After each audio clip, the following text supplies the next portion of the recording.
এ বাড়িতে গিয়ে আমি আর সবাই মিলে নাচানাচি শুরু করলাম। হ্যাঁ বন্ধুরা, ফুচকার পকোড়া খাওয়ার পর সবাই মিলে এখানে একটু বসেছিলাম, রেস্ট করছিলাম আর কি। তো আমি আবার একটু বাইরে চলে আসলাম আর দিদির সাথে একটু ফটো তুলছিলাম। আর এই গানগুলো তো ভালোই চালাচ্ছিল, তাই দুজনে মিলে নাচা শুরু করে দিলাম। আমাদের দুজনের নাচ দেখে আবার সবাই মিলে চলে আসলো নাচানাচি করতে। তো খুব মজাই হচ্ছিল। তো নাচানাচি করতে করতে তো আমি একদম ক্লান্তই হয়ে গিয়েছিলাম এক প্রকার। বাড়িতে এসে নাচ না করলে হয়, তাই আবার ভিতরে এসে ক্লান্ত শরীরে আবার মিলে নাচানাচি করলাম। এবার তো ভিতরে ছিলাম, তাই সবাই মিলে নাচানাচি করছিলাম। দেখো বন্ধু, নাচানাচি করার পর আমরা আবার একটু ভিতরে চলে এসেছি খাওয়া দাওয়া করতে। আজকের মেনুতে অনেক কিছু ছিল, আর এদিকে গানগুলো এত বাজা ছিল, আমি আর ভাগনা দুজনে মিলেই নাচ করছিলাম। নিশাদি আর পিতিজা কিন্তু আমাদের টেবিলেই বসছিল, আর আমাদের ওপাশের টেবিলে বসছিল আমার মা। দিকে এত মনোযোগ ছিল, মাকে ডাকাডাকি করছিলাম, আর মা তো শুনছিলই না। আর এপাশে আমার মামি ওরা বসছিল। তারপর দিয়ে গেল জলের বোতল, আর মেনু কার্ডটা কি আছে পজ করে দেখে নিও।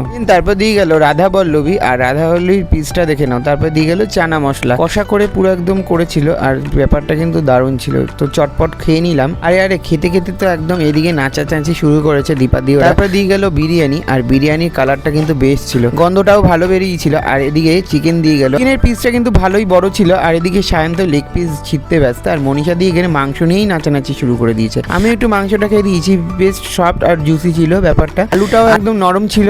স্যালাড দিয়ে গেছে, স্যালাডটা খেয়ে নিলাম। দিন তারপর চলে এলো খাওয়ার পরে মিষ্টি, আর আমি তো মিষ্টি খাই না, তাই মিষ্টি নিয়ে নিই। চাটনি পাঁপড় নিয়ে নিয়েছি, আর চাটনি পাঁপড়টা তো আমার খুব ভালোই লাগে। তারপরে হজমলা চলে আসলো। হজমলা দেওয়ার পরে পাতা চাটতে আমি ব্যস্ত, কেন কি এত খাবারের টেস্ট হয়েছিল। তারপরে দিয়ে গেছে আইসক্রিমটা চটপট করে খেয়ে নিলাম, আর কুল একদম রিফ্রেশমেন্ট লাগলো। খাওয়া দাওয়া তো আমার কমপ্লিট, তাই বাইরে চলে আসলাম। আর বাইরে এসে দেখছি এখানে নাচানাচি শুরু করেছে বরের বাড়ির লোকরা, তো নাচানাচি করছে। আর এদিকেও দেখো আমরাও একটু মজা করছিলাম সুস্মিতার বাড়ির সামনে এসে, আর এত মজা হচ্ছিল। আর জামাইবাবু এদিকে এসে আইসক্রিম নিয়ে এসছে, আর সুস্মিতাকে একটু খাইয়ে দিল। এটা সারাদিন বসে রয়েছে, কিছু খাইনি, পেটেও পড়েনি। যাই হোক, আমার দাদা তো এখানে নাচানাচি করছে, সবাই মিলে একসাথে নাচার ব্যাপারটাই আলাদা। যাই হোক, এখানে তো নাচানাচির পর্ব চলছে। আমরা এদিকে আবার বাইরে চলে আসার পরেও দেখছি নাচানাচি হচ্ছে। যে জমিয়ে ব্যাপারটা হলো, আমিও একটু নাচানাচি করলাম সবার সাথে।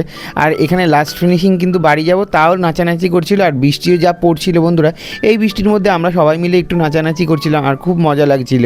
তো যাই হোক, বাড়ি চলে আসলাম। আর এই যে কুকুরগুলো দেখো কি অবস্থা, রাত্রির 12টা বাজে। বাইরে হয়ে আমি এখন বাড়ি যাই। দেখা হচ্ছে পরের ব্লগে। আজকের মতন টাটা, বাই বাই।